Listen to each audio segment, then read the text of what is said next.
This is week, what, 11?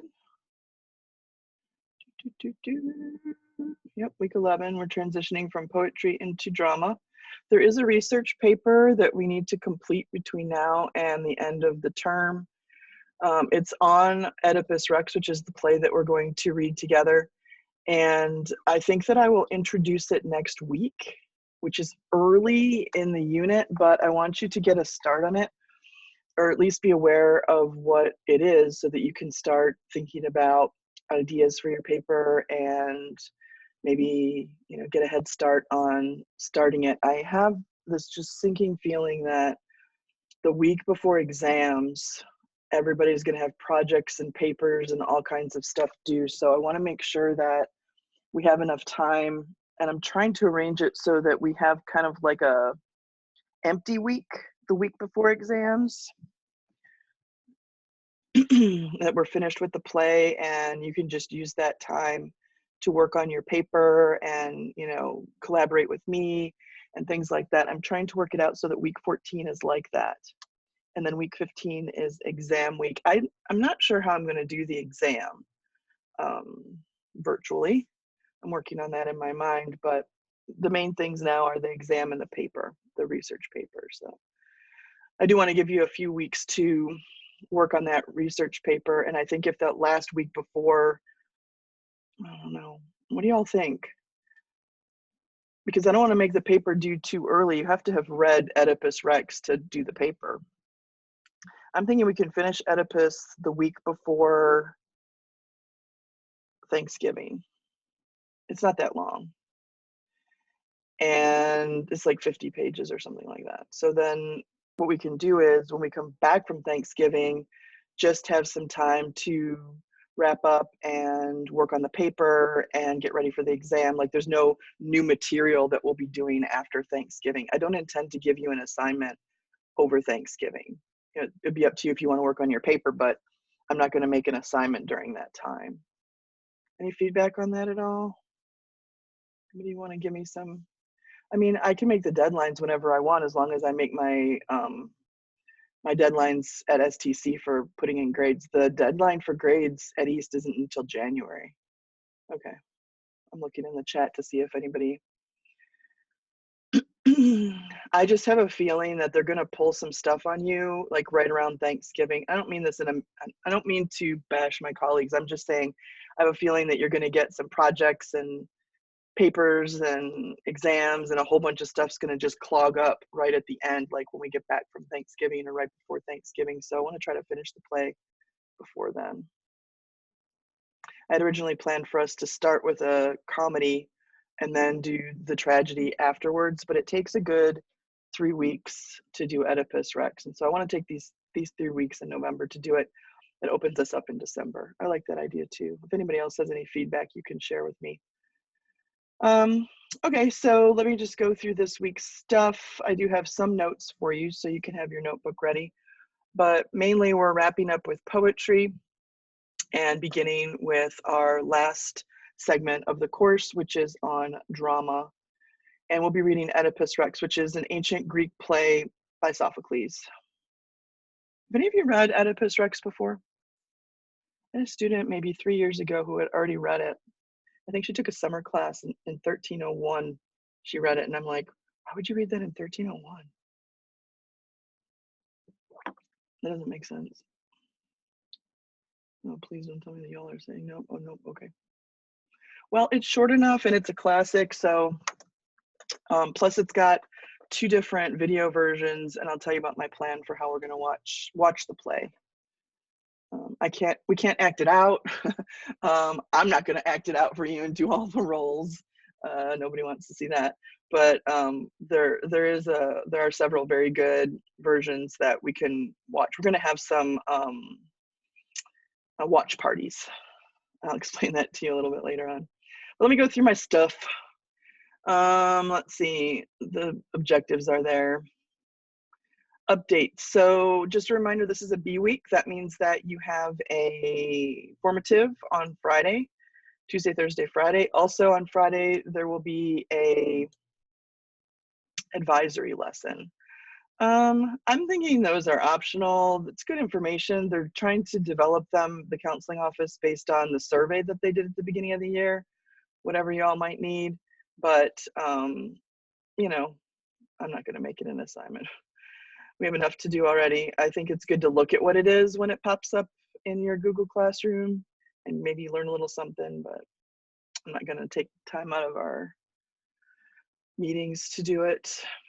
This is also the last week of the 6 weeks at East, so if you have something that's outstanding in any of your classes, if you need to speak to any of your instructors or teachers about how things are going for the second 6 weeks grades, then this would be the time to do it. I think my grades are going to be finished Friday. I know I've said this to you in the past. I do not wait until Monday to finish my grades. I don't like the feeling of having to, like crash everything the weekend before. I think it's important that I keep up with my grades so you can see how you're doing as time unfolds. I don't think that's a crazy idea.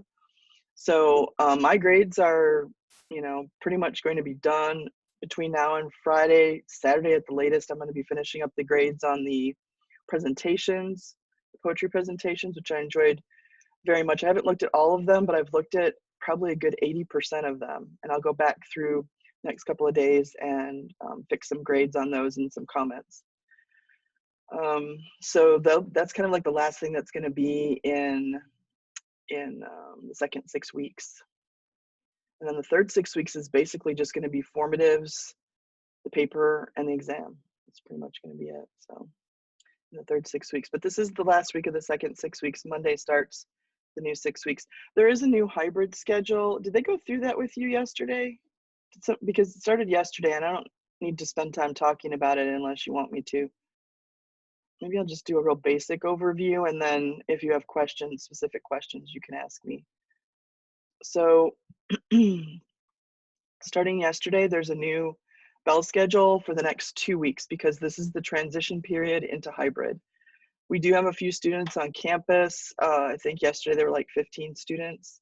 These are students who have trouble with their internet connections or are failing 2 or more core classes. Those students are allowed to be on campus, freshmen and seniors this week, and then all 4 grade levels next week using this schedule. And then the week of the 16th, the schedule is going to change. It's going to go back to a pre-COVID schedule. So the school day will be from 8 until 4. They're going to take out that 2:45 to 4 o'clock teacher block and set it up so that you have your regular block times. And then at that point on the 16th, anybody who did on the survey that they were going to come to hybrid can start coming at that point. So at that point, the effect that it will have on this class will be that there might be some people here in class and some people, at home virtually. I don't know how many of you chose to do virtual or hybrid, so we'll have to shift again when that happens. But for the next 2 weeks, this is the schedule. They took away your synchronous Wednesday and Thursday, and they incorporated that into every day, Monday through Thursday. Friday is an asynchronous day unless your teacher needs it for that week. But you can see that they shortened up the time that you're spending in each class synchronously, so that half of the period, it's the same time frame, but half the period is synchronous and the other half is asynchronous. And they added a lunch. They needed to accommodate the students that are here on campus. I don't know if you know, but the way they have the cafeteria set up is 1 person per table. Nobody's sitting with anybody at lunch. So super fun. So they have to have 2 lunches even though there's only a limited number of students that are here. So your teachers yesterday should have told you, your A-day teachers, whether they had first or second lunch, and you follow the schedule depending on that. Today should be the same thing. Your third period teacher should be telling you which way you're going with that. So if you have a teacher who has first lunch, I don't think your schedule's changing much at all. But if you have a teacher who has second lunch, then there's a little change in the afternoon. And then of course, they're expecting for you this week to be in every class Monday through Thursday. The first part of class is synchronous and the second part of class is asynchronous. I'm not gonna do that. Y'all can tell me how you feel about that. Did somebody unmute and they want to say something? I heard somebody. I'm not going to do that. I think we're doing fine with our class. Is somebody there? I heard it. Yeah, I was gonna say it's kind of dumb. Yeah, they have to change it so that there's, you know, something for students to do when they're here on campus. Like imagine they're split up the students who are coming to campus into two groups. One group is coming on Monday, Tuesday. Well, guess what? That's a synchronous, those are synchronous days. So they're going to be sitting in the classroom on their computer watching their teacher do virtual from their desk. Like it's not like the teacher's going to be at the front of the room talking to one kid, so or two students. So yeah, I agree with you, and I'm not going to be doing Thursday synchronous lessons. I get a little leeway because of, you know, the dual enrollment situation. I am going to set up starting next week some watch parties. We're going to, I'm going to assign for you to watch the play as we do the segments of it over the next 3 weeks. I'm going to assign for you to do that. And then I'm going to have optional watch parties on the Thursday during our time. And you can come and I'll play the video and we can talk about it and, you know, bring your popcorn or whatever. But you don't have to come to that. I'm going to give you the links where you can watch the videos of the plays yourself anyway. But a play is meant to be performed. And so just reading it doesn't give you the same effect, the intended effect of the playwright. So there's 2 different versions and you can choose. And I'm just thinking we'll do, I'll just have a watch party on those Thursdays and it'll be up to you if you want to come or not. But I don't see the need. I feel like things are going okay with class. Grades are, you know, in a good place. I don't feel like there's a lot of people who are not happy with their grades. At least I haven't heard from them.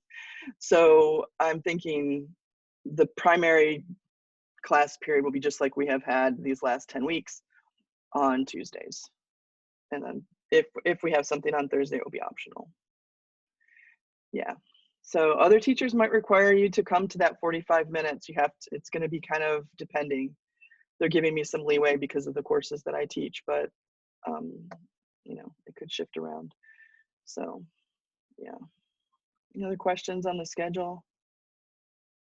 I kind of agree with you.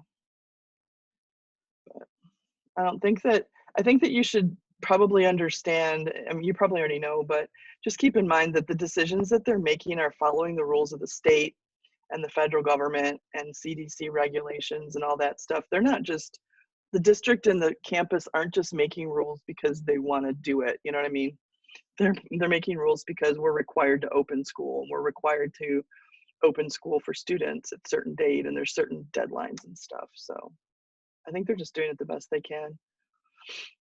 But I don't feel like I need to do that. If you feel like you'd be missing out on your education if we don't have a synchronous class a couple Thursdays between now and the end of the semester, then you can send me an email and I will see what I can do about that. But I think most people are kind of okay to sleep in a little on Thursdays if need be, right? All right, where are we? Hybrid schedule. Poetry explication videos, I already talked about that. I went through Sunday and looked at them in a preliminary way. I wanted to make sure all the links worked. I wanted to make sure that anybody who was going in to do their commentary was going to be able to see the videos. So those should be good to go. You've got until tomorrow night to go in and watch 2 of your classmates' videos and respond with a comment. So what I want you to do in the comments is reply by answering their study questions and then also just commenting on the video, you know, compliment your classmates. And you don't have to tear anybody down. We're just, you know, trying to make it through the semester. The way you can do that, let me see if people have already done that or not. But in the forum, is going to be the teacher view a little bit. But what you're going to do is you're going to go to one of the, you know, whoever's video you want to watch. You could kind of watch the beginning of a couple of them and decide which one.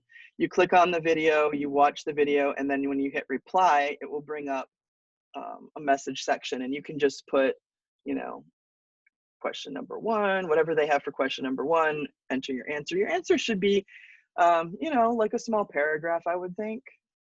The discussion question, so it should be along those lines. and then a couple of comments, about what you think they did well or constructive criticism. And then you just hit submit over here and it goes up. So there'll be 2 grades is what I'm saying. There'll be the grades for your presentation, which has more weight, and then also your grades for your commentary. So you just do it in the same place over here where you dropped your video. Any questions on that? That's taking the place of a paper. I don't know if I ever explained that to you. We're not doing a paper on poetry, so that project takes the project sort of slot on poetry. All right, let me go back to week 11. That one's due tomorrow, but I know some of you have already done it. I wanted to talk a little bit about open form. So if you have your copy of the fish or facing it, then you can get that out. These 2 are good examples of open form, and I'm hoping that by reading them, you were able to see just how different closed form is from open form if you're like from a writing standpoint. If we were in more of a creative writing class or, a GT class or something like that, I might assign you to write a closed form poem and an open form poem so that you could feel the difference between writing them. Obviously, a closed form poem, when you have to write a sonnet, when you have to write a sestina, there are so many rules that you have to make fit and you have to make sense. And that's almost like a puzzle. It has to be 10 syllables per line, only 14 lines. It has to rhyme in this way and still say something profound. That's a challenge. Some people say that open form poetry is easier because there aren't those restrictions on how you write the poem. But I find that there are other considerations with open form poetry that make it challenging.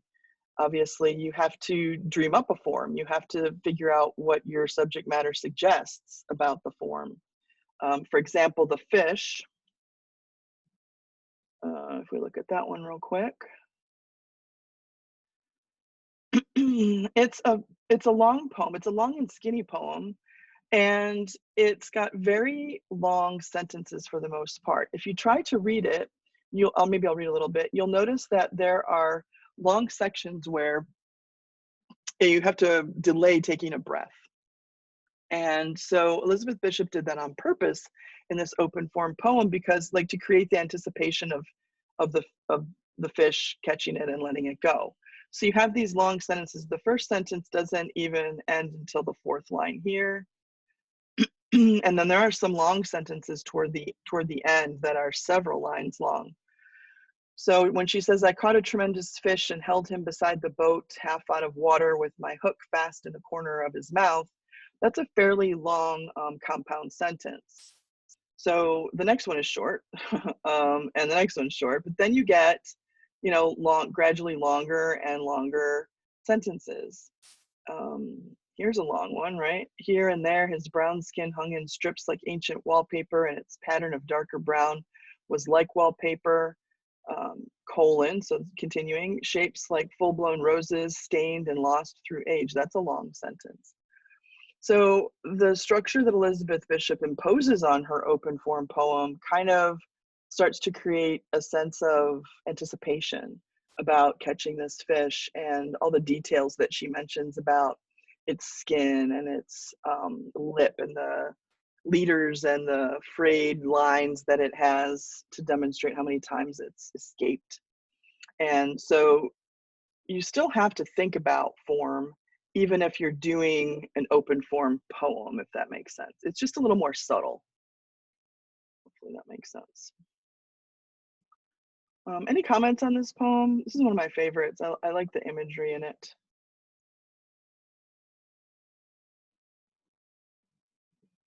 Anybody want to comment? Did it surprise you at the end that she let it go? That's usually like a surprise moment at the end. You feel bad for the fish. Yeah, well, she does let it go, so. Why do you think? Suffer now, miss. What? What is it, Dimitri?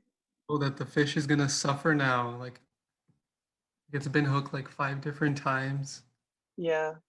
Yeah, but in a way, I feel like that's why she let it go, because it was sort of like, you know, the champion fish of all time. And, you know, just let it live another day kind of thing. And it also says it didn't fight at all, which obviously it fought in all those 5 past battles. So it's like winning, but they call it a Pyrrhic victory, a victory that is empty because you lose, you know, you don't gain anything from it. You don't gain anything from catching a fish that just sort of like flops over and lets you catch it. It's the hunt usually that people are into, right? So yeah, the speaker lets the fish go at the end after, you know, like sort of celebrating a little bit. There's a victory and all that stuff, but then the speaker lets the fish go. I don't know, kind of a live and let live sort of situation, maybe recognizing the wisdom of this fish in its fish world. um, any other comments on the fish? I think that's especially vivid poem. Facing It is vivid too and relies on imagery a lot. And I think that that's a good poem if you understand the imagery. One of the key things you have to figure out with Facing It is that it's a description of a specific location that is a real location, and that is the Vietnam Veterans Memorial. So one good thing that you could have done in your step 1 of your 1, 2, 3 analysis is go and look that up. Unless you have been to the memorial, it's in Washington, D.C. And it's highly polished black granite, and it's in a V shape. And so it's sort of a chevron built into a hill. And it sort of like slants up, and it's got all the names of all of the soldiers that gave their lives in the Vietnam War. And you can literally walk down the wall and see all the names, and people go and visit their family member's name. And, you know, they have ways that you can do a rubbing, and people leave things there, and so on and so forth. So I think in that case, in your preliminary work with this poem, step 1, it would have been good to go and see that if you didn't already know what the Vietnam Veterans Memorial looked like. Because the whole thing with this open form poem is that there's a tension between what's really happening in the real world and what seems to be happening in the reflection of the memorial itself. And so there's a play between those things, and like sort of like a difference between memory and reality. And so the speaker goes to visit the memorial, and it's clear that the speaker is a vet because he talks about half expecting to find my own letters like smoke. I go down the 58,000 names, half expecting to find my name in letters like smoke. I touch the name Andrew Johnson. I see the booby traps white flash. So all that indicates to us that he is a survivor of that war. I don't know, it's not letting me highlight now. Okay. Andrew Johnson, I'm assuming, is somebody significant to him in the war. So I don't think they mean the president. So it's about his visit to this memorial and the sort of meshing and melding of reality and memory in the poem. He's not quite sure what is really happening. Is it in the reflection, or is it in real life? And so there's this back and forth. It's this, no, it's that. And so the structure here is really open. We have a mixture of sentence structures. We have a little bit of that scenario that we saw with the fish with some longer sentences, but most of them are pretty regular. The sentences are kind of, you know, regular length throughout. But I think that if we're talking about structure, it kind of starts with the description of the actual facade and his emotions. And so it like kind of shifts through the experience, and maybe it's a little bit sequential in its structure. So even with an open form poem, we have to think about things like, how is it set up? How is it structured? It might not follow specific rules, but it it made its own rules in a way. And so we have to kind of figure out what that rule is and how that poet thought about it. Any comments on this poem? Anything you want to say about it?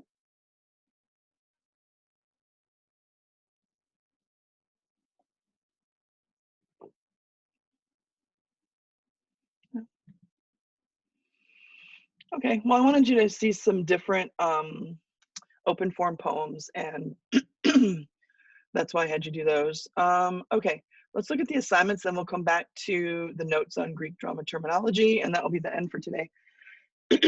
Pardon me. So as I said earlier, you need to go and do your commentary on your classmates' poetry videos. I think you're going to be happy with what your classmates decided to do. I will tell you that some of them, because they're on social issues, some of them are, you know, a little edgy and deal with issues that are adult issues. If you watch one, I tried to, whenever somebody asked me about their poem or about their topic, when they were preparing the video, if I felt like the poem was going to be a trigger for people, you know, like you could do a topic like rape or, you know, child abuse or things like that that could trigger people, I asked them to put trigger warnings in their video. You didn't have to do that, but because of the assignment, there could be some things like that. So maybe open up the video with a little, you know, if you think you might get triggered by something, then just beware. Close it if you need to and move on to a different one if necessary. I'm not saying that they're all, you know, like bombs that you're going to open and have some sort of wild reaction to. I just mean you never know what might trigger any past experiences or feelings. So I understand if, you know, you might need to look at a couple different videos before you find one that you want to respond to. But some of them will have trigger warnings because I asked those students to put those in if they talk to me about their poem beforehand. Did y'all hear that?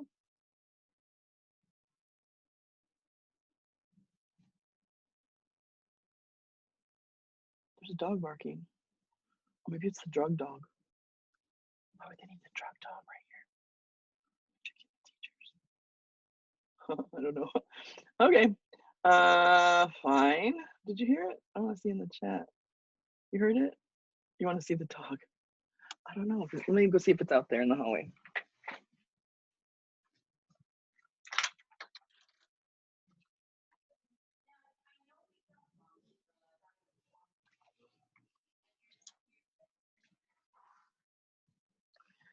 Well, it's gone. Nice books. Oh, okay. It's gone. I think it went upstairs because it was sort of in the stairwell. The only dog I can perceive that might be here would be the drug dog. Sorry, sorry, it's just me. Sorry. I'll try to catch the drug dog next time. Where was I? Okay, let me just go through the assignments for this week. It's all background for Oedipus. So there are 2 sections in the book that I want you to read. There's a lot of stuff in the book. I'm trying to select just what you need to prepare yourself for the play. Tragedy and comedy and defining drama. You can see that those are only a few pages. There's a diagram that I want you to look at and make some notes, and a video. The video, I think it's 7 minutes. Then I want you to read the background material for Oedipus Rex on page 1430 and 1431. That's just 2 pages. There's a little background about the playwright Sophocles. Then it looks like this, right? It's this part and then this part at the top up here. In other words, you don't have to start reading the play this week. We are going to read the play. We're going to read it all the way through. So if you have extra time, you could get a head start on next week and start reading the beginning parts. I'm going to talk today about and give you some notes on the structure so that's not weird for you when you start reading. But if you do start reading the text, make sure that you read your footnotes. I'll direct that officially next week when I make the first chunk of reading for the assignment. But if you, I don't know how your week is, but if you're ahead and you want to, you know, if you want to get ahead, if you have time, we are going to read the whole play. So you need to look at the characters. There are a few characters. It's a fairly short play, but there are a number of characters. And then at the top on this page here is sort of like the setting. and a little bit of background that sets the stage for the play. It's a tragedy, so there are some very dramatic moments, but it's a Greek tragedy, and it was written in around 500 BC. So it's got some conventions that are a little bit different. I want to go through this short slideshow right here with you. I clicked it right here. Notes on Greek drama terminology. Just because the way that we see plays structured in modern times, and even Shakespeare, is with acts and scenes, right? Like you've got usually a 5-act play. Each act has anywhere from 2 to 7, 8, 9, 10 scenes, and it's structured in that way. But Greek dramas are not structured that way. And I want to go through that with you so that you have some notes, and then next week we can just hit the ground running with the first section of the play. We're going to read it in 2 groupings pretty much, starting next week. So let me go through some terms. You do have access to this PowerPoint, but maybe jot down some notes. One of the big differences in ancient Greek drama compared to drama that we see today is that there is what's called a chorus, and the chorus is like a character in the play itself. They have a very particular role that we don't see anymore. It's an ancient trope in ancient Greek drama. So the chorus is a group of singers. Usually there are 12, although it got expanded later to like 15 or 17. They're a group of singers, and they sort of represent the collective mind of the people. And after there's a scene or what they call an episode in Greek drama, the chorus will come in and they'll have a discussion among themselves. And the discussion is designed to kind of like summarize what just happened and do some foreshadowing for what's coming up. Because the people who were watching might not be literate, they need that sort of reminder. So as the play's going on, the chorus comes in and they're reacting to what they just saw happen in the scene. And then there'll be another one, and then the chorus will come in again. So it's sort of like, here's a scene, here's the chorus reacting to it. Here's a scene, here's the chorus reacting to it. So we don't have that nowadays because we can watch a play for ourselves and understand what's happening most of the time. But the chorus, it's going to be weird for you when we watch the performances, and some people laugh a lot because it just seems weird. But ancient things are weird sometimes, but it's just the way it goes. So the chorus has a few particular roles. They ask questions. They'll be like, why would he say that? What is happening? What is going to happen next? What is the, if this, then what?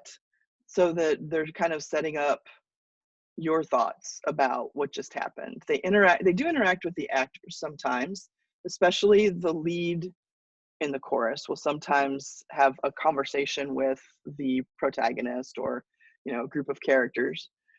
I already said they represent the community within the drama, and I also said that they summarize. They do wear masks. The traditional Greek drama, I think they talk about this in the video that you have for this week. The ancient Greek plays were performed with sort of exaggerated masks.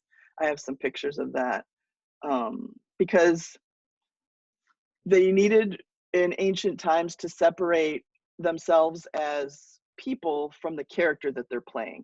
We understand when we see an actor performing in a movie or a TV show or a play that they're taking on a role, but the ancient Greeks weren't there yet. So they literally put on a mask to demonstrate the emotions of the character and to separate them and say, okay, now I'm Oedipus the king, right? I was Joe actor, but now here we go. This is my face as an actor. And they're usually very exaggerated. I think I put some pictures in here. Yeah, here we go. So here are some pictures of the chorus. And you can see they're very expressive faces, but also a little creepy, I think, for us. We're not used to that sort of thing. So you look at them and they're sort of ghost-like or, and they don't move, obviously. It's a mask, so it's not like you can see facial expression. So everything gets emoted through their voice and the mask. but the mask is stationary, obviously. Yes, I know. We're just not used to it. It's just different. I mean, things are different 2,500 years ago. One of the versions that you have the option to watch one or the other, there's two versions you can choose between. One is a little more modern version where they do not wear masks. It's a stage version. And then the other one is a stage version that's more classic where they do wear the masks. So you can choose, or you can go between the two of them or whatever. I think it's kind of interesting to see it in the way that it was intended. We can't get in a time machine and go back and watch the play in ancient times, but we can get a feel for what the audience might have experienced if we watch it with masks. I prefer the one with the mask just because I think it's cool and, you know, time period relevant. But, you know, I'm going to give you the option of, if you don't want to, maybe it creeps you out, it gives you nightmares. I don't know. This is the origin of those masks that we see that represent theater. The Commedia Tragedia masks cover all the emotions, the range of emotions, and that's where we get that idea that actors put on a mask, because they literally did in ancient Greece.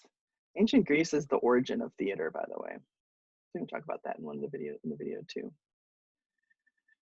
I think I talked about all that stuff already. The choragus. Okay, so there is one member of the chorus that has a speaking role. The chorus speaks as a whole, but then there's a choragus, and the choragus is like the leader of the chorus. And sometimes the choragus actually converses one-on-one with the protagonist. He's the main commentator and is the one that's sort of like the leads the rest of the chorus in the way that they're thinking about the play, if that makes sense.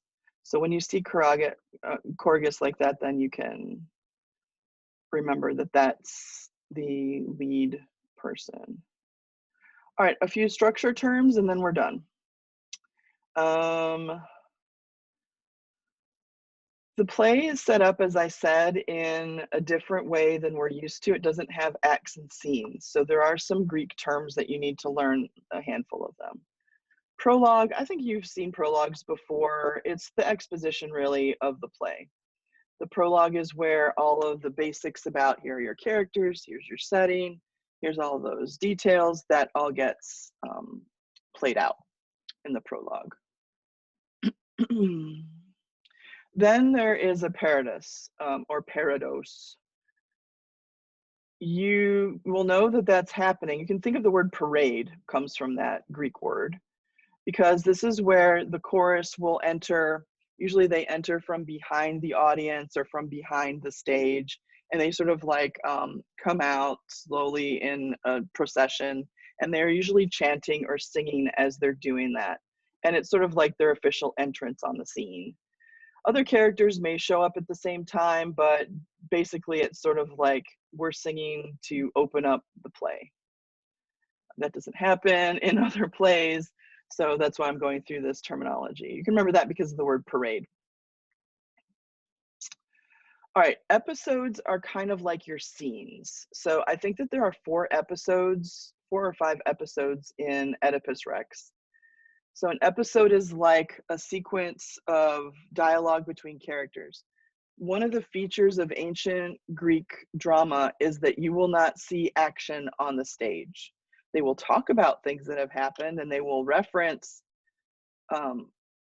past actions, but most of the action takes place off stage.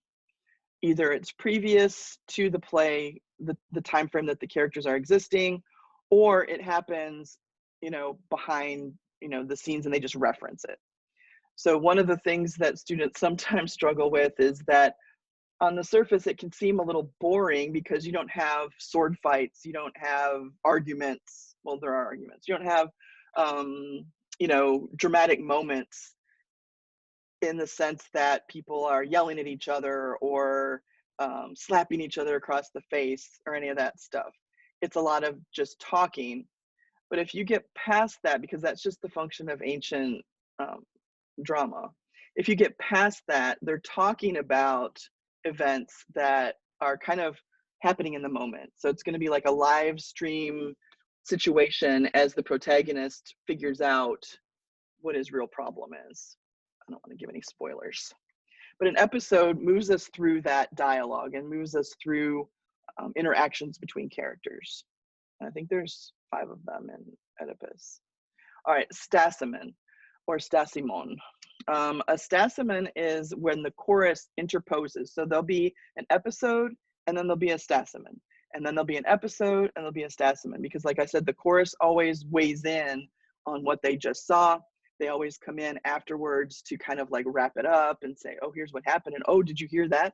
Oh, did you see that? And they're trying to make sure the audience isn't missing anything. And they're also trying to do some foreshadowing. What do you think Oedipus is going to do about that?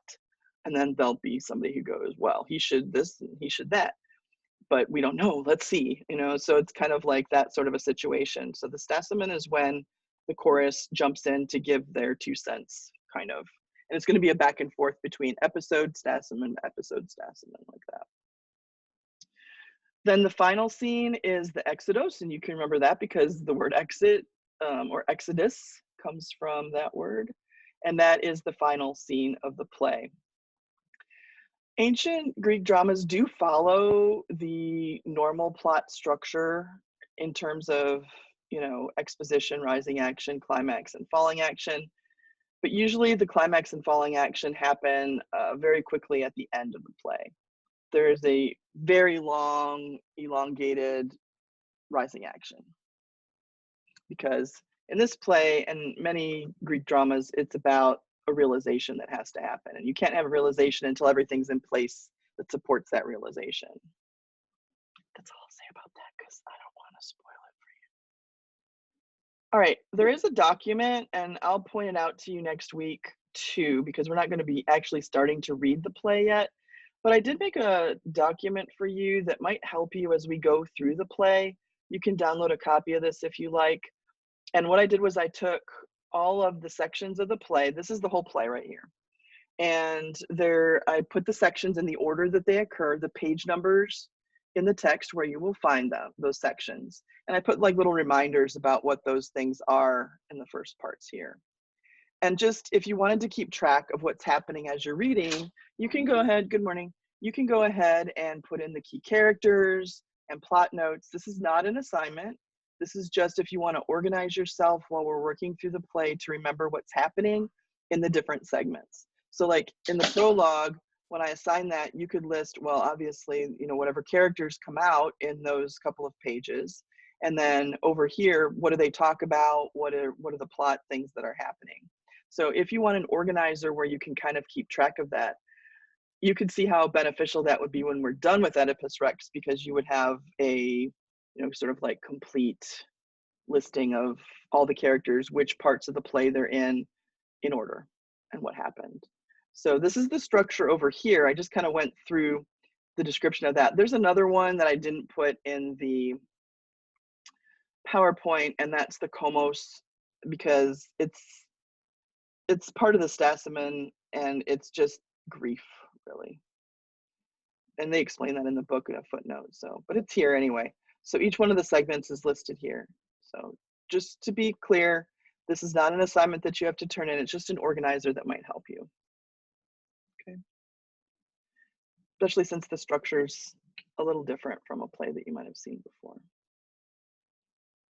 Here is Oedipus from the stage version with the masks that I was telling you about.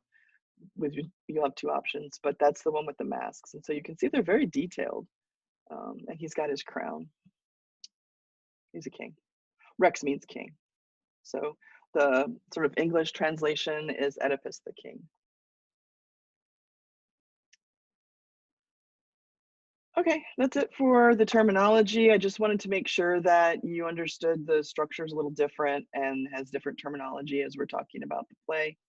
Are there any questions or anything on this week's assignments that I can go over for you? You can unmute or put it in the chat.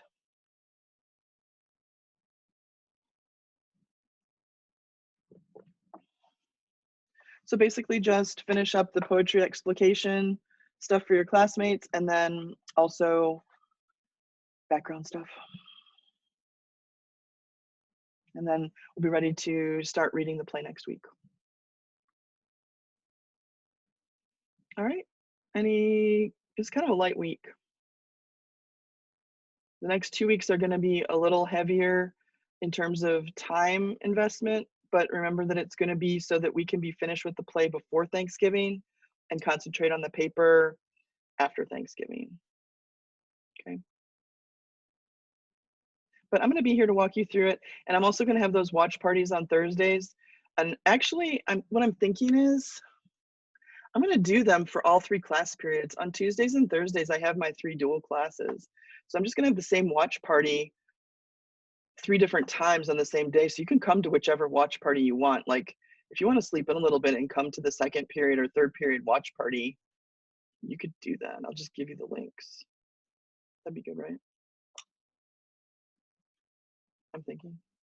But you don't have to. If you want to watch the videos on your own, that's fine. But probably what I'll do is I'll play them and, make some comments and, we'll chit chat about what's going on in the play and so on. That's like a added attraction starting next week.